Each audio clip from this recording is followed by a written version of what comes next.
normal bumps in the road. On today's episode of WatchJRGo, I bought the biggest and the dumbest car to ever grace this shop.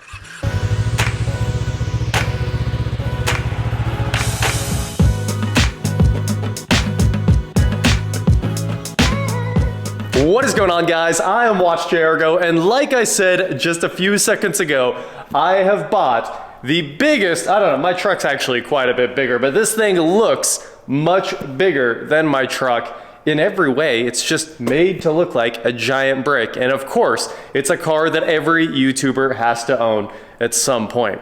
It's the 2003 Hummer H2 Luxury. So, I picked this thing up just a few days ago because it was the cheapest H2 I've ever seen in my life. If you guys are into H2s, you follow them, you know the market. These things typically sell for about $15,000. Even when they have insane mileage and might be a little bit broken like this one is.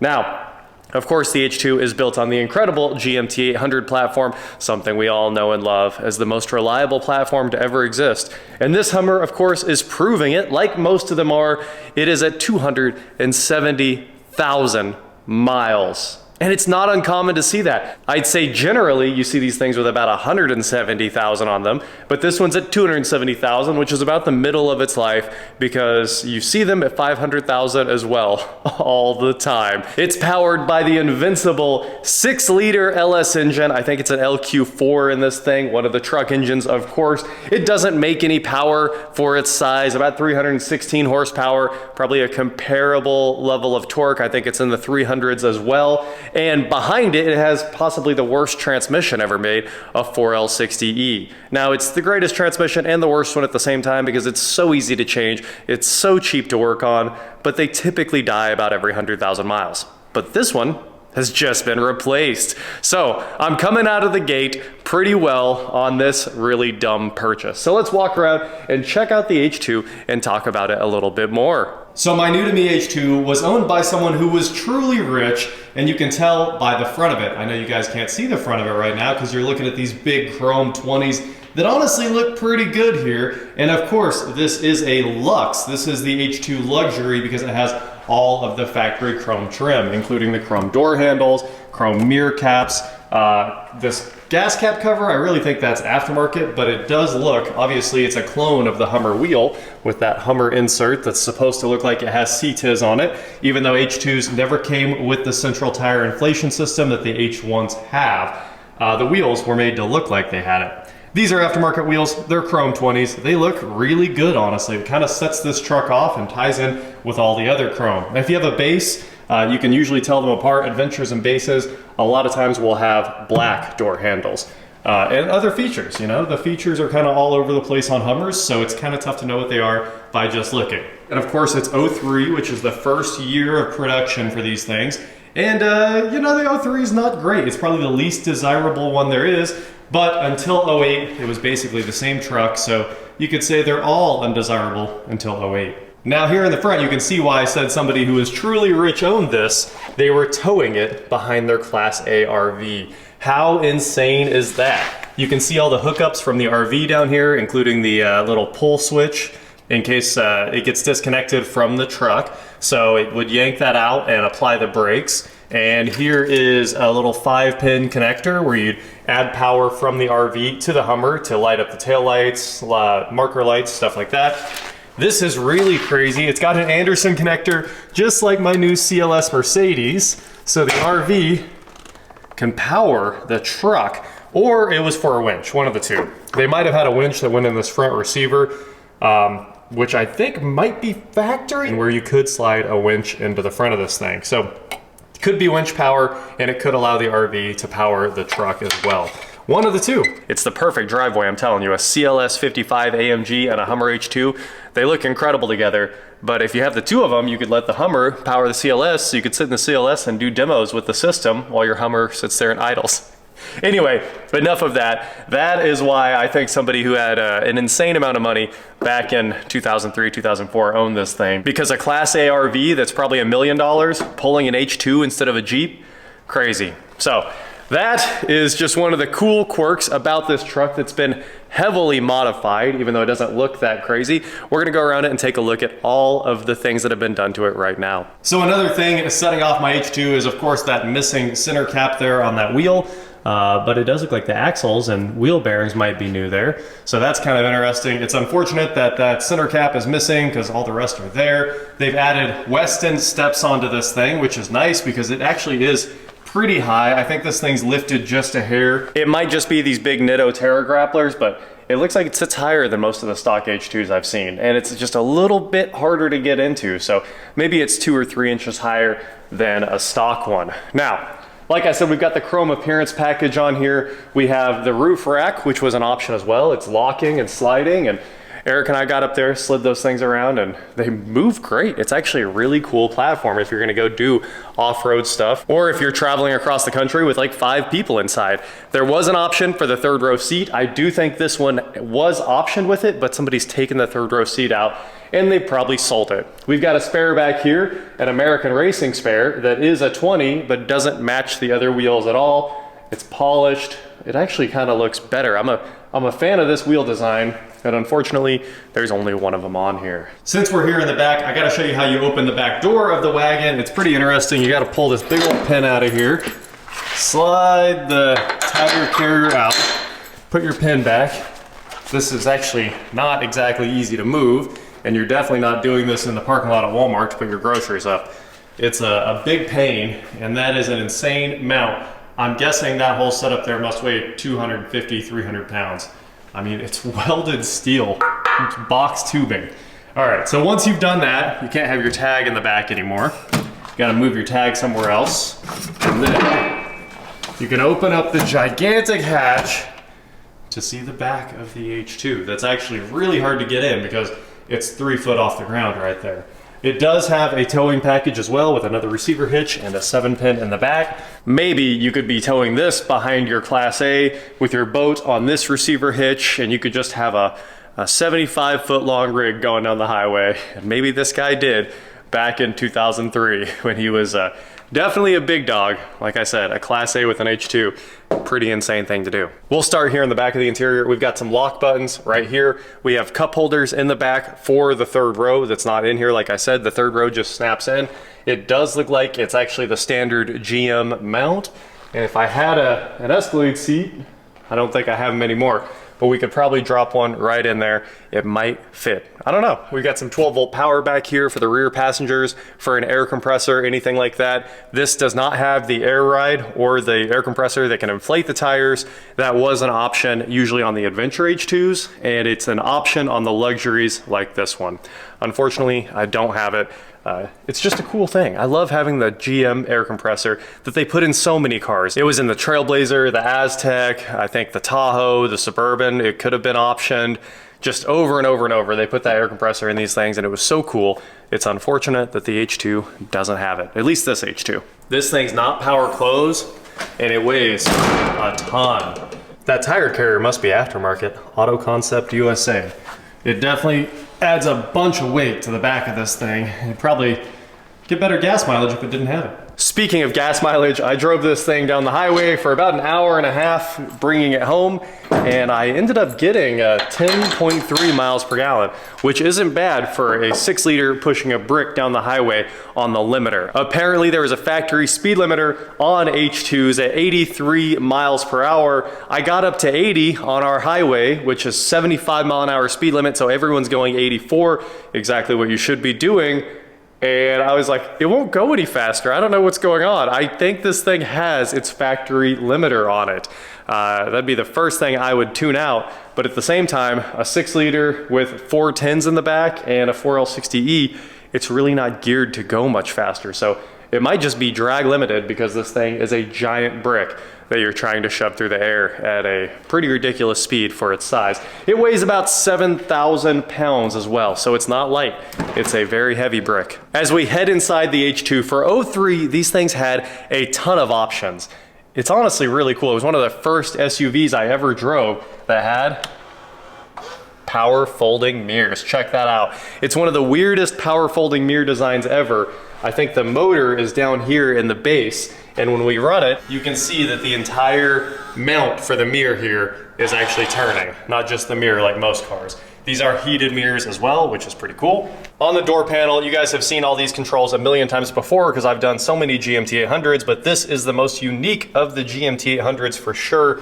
You got your mirror controls right here, so you can select which mirror. The little 4-way D-pad moves the mirrors, your window lockout, auto down on both of the front windows, which is really cool. I think none of them are auto up on the Hummer because this thing is old. We got to give it that. Above that, we have memory, which was still pretty rare in 03. So you've got memory seats, hit a button to recall the positions. Here we have the heated seat controls, which I don't really like, but a lot of people defend these in the comments. But you can turn on just the bottom and you can turn on the back and the bottom. I think they should be the other way around. I usually don't need the bottom to be hot, but I always need the back to be hot. So for some reason, they did it like that. I don't know why it's split up. No other cars really do that, and you really don't need it at all. Just give me one button and make the seat hot, and also make sure that they turn on automatically with the remote start. Speaking of remote start, these things became a different truck in 2008. I didn't realize how much better the H2 is after 2008 and how rare 08s and 09s actually are. Those are the last 2 years of production, and GM let AM General, who was building these, have whatever they wanted from the parts book, I guess. So they ended up with the 6.2 in them, a much better engine. They ended up with a 6L80, obviously a much beefier 6-speed transmission. They changed the gear ratios from 410s to 373s. They made it so much better in every way. The interior came with so much more technology. They got remote start. They had factory navigation. After 08, these things are truly loaded. And that's why they're so expensive. Whenever I'm looking at H2s, I just assume that they're all gonna be $15,000. It's kind of the going rate, even though I only paid $7,500 for this one. The 08 and 09 are almost double that because it's a very different truck and it's very, very desirable. So let's keep going on this tour. Inside the H2, you'll notice a lot of things are the same as every other truck and Suburban that you've seen, but a lot of things are different as well, including this mismatched wheat cover for the airbag that says Hummer in it. The white face gauges, which are cool. They've got matching like wheat metallic or pewter metallic trim around the gauges there. Those look cool. It's got the driver information center and steering wheel controls, which were options back in those days on the trucks. In this thing, I think they were standard. So it was well appointed for 2003. Over here we've got rear wiper controls, auto headlights, a dome light override, cruise control, front wipers right there on that stock, as well as the turn signals, everything else. And here in the middle, these are the real differences. So we've got traction control 2, which is supposed to be a special mode of traction that allows more wheel slip without disabling it. Honestly, I kind of think it just disables it, but according to the Hummer forums, traction control 2 is incredible and lets this thing get out of anything because it can slip the wheels. Doesn't that just sound like traction 50% off to you guys? Because that's what pushing the button does on all the other GM cars. So I don't think it's actually anything special, but the Hummer guys in the forums were convinced that pushing that button made this truck invincible or something like that. Now above the traction control button and the tow haul button there is the reason that somebody was probably towing this behind their Class A, because it's a true 4-wheel drive truck, and if you hold these two buttons right here, you can put the truck in an actual neutral. That's the transfer case neutral there, which is probably the reason that they wanted to tow this. You pretty much have to tow something that's 4-wheel drive or lift the drive wheels off the ground. So throw your Hummer in neutral electronically, back your Prevo up to it or pull it up to it and hook on, and then just drag it across the country. That may be why it has 270,000 miles too. It may not have been driven all of those, but it's possible the odometer was counting while it was being towed with all 4 wheels on the ground. With that said, this has an aftermarket head unit. One I actually like too, a Pioneer NEX, the like next gen entertainment system there, Bluetooth, CarPlay, everything you'd want in a head unit. It has tri-zone climate control, at least they say that. I think this one only has dual zone, but everyone says that tri-zone is standard. One thing I hate is there's no sync button and you can't push either of the climate knobs in to shut off a zone. So every time you change the temp in the truck, like say I change this one to 72, I also have to go change that one to 72, which is nonsense. I don't like climate controls that do that, and there's no way to shut off a zone in the Hummer, apparently. They are auto, it is digital, so it's nice, I'll give it that, it works great. but I don't like having to set one and go set the other one. Underneath that, we have a special plate for OnStar, which in any normal truck would have been up above us in the center console, the upper center console, or mirror mounted, anything like that. But in the H2, it's got its own little spot right down there. It's got a very special center console shifter that was only on the Hummer, and a ton of 12-volt outlets, which for some reason came with a bunch of USB chargers in them. That's 3 12-volt accessory plugs here in the front, another one for the center row, another one for the rear row. I mean, there's a lot of 12-volt accessory power up in this thing. Underneath those, we've got some cup holders that will hold pretty big cups. They work great even today. A pretty usable center console with pin storage and maybe change storage there. One of the most expensive console lids known to mankind. Really the reason I bought this. These are always broken and they're always $300 used. So the center console lid on these is pretty valuable. Unfortunately on this, the latch part is broken, which is also a common Hummer failure. So they put some Velcro on there and there to hold it together. I'm not against it though. It's got centering pins and the Velcro, so it doesn't squeak one bit. It also has a little tissue holder right there, so you can load in your Kleenex pack and pull them out like that once it's open. Pretty deep center console with some CD storage in there. No extra 12-volt ports or lights in that center console, just extra Velcro in case your console lid breaks. While this center console is very unique, the coolest part of this H2 is the upper center console. So right here, we've got a mirror, which is kind of unique to the Hummer. It has temp and compass integrated into it in that display right there. Of course, it's auto dimming. Up here in the upper, which is gigantic, we have Home Link, 3 buttons for that. We've got the reading lights, the sunroof controls, and somebody added Sirius XM on this old school Kenwood unit that would integrate into the truck. It's so cool, and what a great install where you could just look at the radio and then look up, and it probably used an FM modulator to get the XM signal back into the radio itself there. Why? I don't know. XM was actually a factory option on these things, so you probably could have paid like $8 more and gotten it, but this is a really cool solution. And also, if I remember right, this had integrated playback. So you could pause your XM station and then resume it when you were done at like a drive-thru or something like that. The factory ones definitely did not do that back in 2003. We've got a factory microphone up here for the OnStar. Gigantic sun visors. I don't think they're lighted. Oh, well, they are lighted. Look at that. Do they work? I don't know. I can't answer that one for you. But they're huge and they flip out and they slide out. Look at that. It's 3 feet long. Like I said, this H2 had all kinds of aftermarket stuff added to it over the years, including this USB power for our Garmin GPS that has its power supply hiding down in there, microphone for the calls on that aftermarket head unit, the XM Sirius receiver up there. Let's go around this thing. Take a look at the passenger side of the incredibly unique H2 dash. I mean, you didn't find these parts in anything else. They are H2 specific. They definitely have the standard 8-way power seats you'd find in any loaded Chevy truck, but the seats themselves are special with their own design for the Hummer.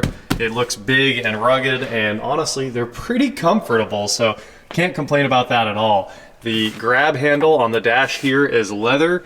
Got its the little airbag on-off switch, which is a standard GM part, but integrated into a special Hummer trim panel there. The standard glove box out of a GMT 800. Look at that. You got the manual. Now that we've seen the passenger side of the H2, let's walk around and take a look at the back seat. You know, growing up seeing this in basically every movie ever, you guys know the Triple X's, and I'm sure in the Fast and Furiouses, even though I think those are typically H1s. Basically every action movie you ever watched, these things have become iconic and indisputably cool. It's just such a unique look. It looks gigantic, even though it's not really that big compared to today's vehicles. One thing that is gigantic are these back doors on the wagon. It's a 5-door, like I said, but like a normal door would come to here, maybe have that much trim, and the Hummer is like, yeah, let's add 4 more inches onto the door just to make it look bigger. Here in the back seat though, we have more cool things that are unique to the Hummer, like this special center console trim with the giant vents that match the front vents, turn to open and close, and of course the eyeballs still work in this thing. They're not completely worn out. The standard rear entertainment controls you'd see in any suburban Tahoe, but rear heated seats, which is really cool and not an option you saw that often back in 2003. The rear seats are comfortable and stadium seating. I can easily see over the front driver's seat, which is pretty typical for the Tahoe Suburban. They're all stadium seating and you get a good view no matter where you're at in those cars. But here in the back, I mean, you're like 6 to 7 inches higher than the front seats, so you feel incredibly tall. You do have a bunch of cool things right here, like an armrest that flips down, cup holders, storage, a really usable center console if there's only 4 people in the truck. Now, we need to flip this seat down so we can see one of my favorite parts of this Hummer. Under the back seat, you can see one of my favorite things about this H2, this old school Kenwood satellite radio tuner. This is where all the magic happened, and that piece that's up in the upper center console is simply a remote for this thing. So you can see the head unit right there.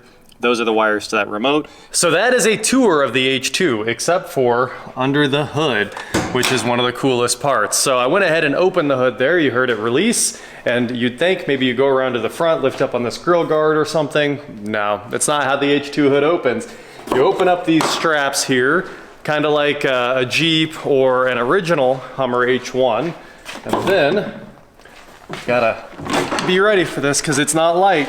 You gotta catch it while it goes backwards, even though it does have spring-loaded cables to catch the hood, but it opens up like it's a Corvette hood. I definitely think this hood was just a design choice. It doesn't make it easier to work on, it doesn't make it easier to open, it doesn't do anything better. It was just something the H1 had, so they wanted to carry it over. Let's take a look under the hood. One cool thing about the H2 is the air intakes to the airbox are underneath this grille way up high. So you're probably 4 feet in the air before you get to that. So I bet you can get this thing buried in the water, probably all the way up to there, and still keep the water out of the airbox and keep the engine running. So it should ford quite the river, stream, whatever it is you need to go through. Big ol' airbox right there. And under the hood, like I said, the 6-liter V8, a great engine to this day, one that is, it's just a tank that never stops running. It does have something that I'm not a big fan of, a mechanical fan driven directly off the front of the water pump. I know they did that on all the trucks, but if it had E-fans, and I bet the 08s, 09s probably have E-fans, it's just so much better. It's so much quieter. Mechanical fans in this day and age are something that should have been left in the past. The H2 does have a bunch of coolers up here. This should be power steering. Here's the condenser for the AC and a trans cooler or oil cooler right there, and a big gigantic radiator like you'd expect. And it's got the right battery in it already, pretty recent too, Superstar Premium there. And it looks like this thing probably had a system in it. Oh, these are the wires to the forklift connector. It's been disconnected, I see. Well, now we know that doesn't work. Nothing else to talk about really, other than the fact that the brakes are not vacuum, they are Hydro Boost, so they're ran on the power steering system. One weird thing about Hydro Boost, as soon as the engine starts, you're standing on the brake like you normally are, and of course it's got an accumulator in it, so you get a boost when you first get in and step on the brakes, and then you start it, and it like jerks really hard as the power steering system repressurizes the accumulator. Kind of a weird thing that you're not used to when you're driving vacuum or electronic brakes all the time like we are today. So the question is, what is it like to drive a 20-year-old truck that was designed to be an off-road vehicle that weighs 7,000 pounds and is pretty underpowered? Well, it feels exactly the way you would think. It's a bit bouncy. It does have IRS in the front. It's got a solid axle in the rear, and the front end is like, it's a little uncertain, right? It's exactly what you'd expect from worn out front suspension, and I think it probably needs tie rods. It needs all the normal suspension stuff thrown at it. And of course, these aftermarket 20s with big tires on them, they don't help the situation out at all. But it does go down the road straight, and when you're just cruising around in the city, it's great. But I think kind of the point of this thing is being able to go from off-road situations to on-highway situations with a whole crew in the car with you. It's not really that great once you get on the highway. Around town, like I said, it's just fine, other than the fact that you're probably getting 9 miles a gallon in town. But out on the highway, it's pitiful. It's also a giant sail. A lot of new vehicles, you don't really feel yourself fighting the wind. You don't have to think about the wind speed while you drive. When you're in the Hummer, you do have to think about that. And when it goes over bumps and you know, expansion joints in the road, like you just saw, there's so much body roll. The car kind of jerks back and forth like that. And you gotta make sure that you're driving it correctly so that the car kind of moves around you and doesn't jerk you around too, unless you want to be absolutely sick. Now, obviously this thing's got some problems. We'll talk about all of its problems in the next video really, but you can already hear there's a belt screaming in the front end. The check engine light was on when I picked it up. Like I said, a bunch of steering uncertainty, and with all the modifications over the years, a lot of weird things have happened with the audio system. It's not turned up or anything right now, but you can hear the audio system just hissing away in the background. So much hiss because of all these aftermarket modules, and I think people stacked multiple integration modules, changing head units out over the years. So this Hummer is in a world of hurt, but it does run and drive just fine, sitting here idling, no problems at all. And it's kind of fun to drive around because it's giant brick and it gets a lot of attention. You don't see these things much anymore, so they stand out like a sore thumb. If there's one other crazy Hummer quirk that I've got to mention, it's the fact that the MSRP on this truck was $50,000, really $49,000. And then, like I said, today they're selling for $15,000 with 300,000 miles on them. So it's basically retaining its value as well or better than a Jeep. And as we all know, Jeeps are the value proposition. They just don't depreciate. Well, apparently Hummers don't really depreciate either. They just make a lot of noise as you go over every bump in the road. I'd floor it when this light turns green, but it doesn't really go anywhere and it might fall apart on me. We'll give it like half throttle.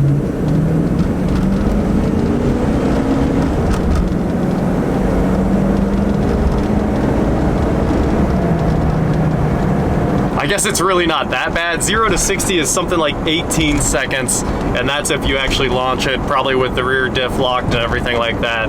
Now where the H2 really shines, other than everything in it in the interior making a bunch of noise as it goes over every little bump in the road, is off-road. And I wanted to take it somewhere and try to do a little bit of off-roading today, but again, I'm worried about those big wheels and tires and the front suspension. Something's gonna break, we might rip a tie rod apart. It's not really something you wanna go out and risk right after you buy a car, so we're not taking the Hummer off-road today. Instead, we'll just talk about how it's pretty ridiculous, and every bump you hit in the road, you can watch the entire ceiling flex because the headliner weighs too much. At least this has the option for the gigantic sunroof. That is it for today, guys. Thank you so much for watching. Don't forget to head on over to shop at WatchJRGo.com for cool shirts, not like this. And please like, share, subscribe, do whatever you want to do, and I will talk to you next time.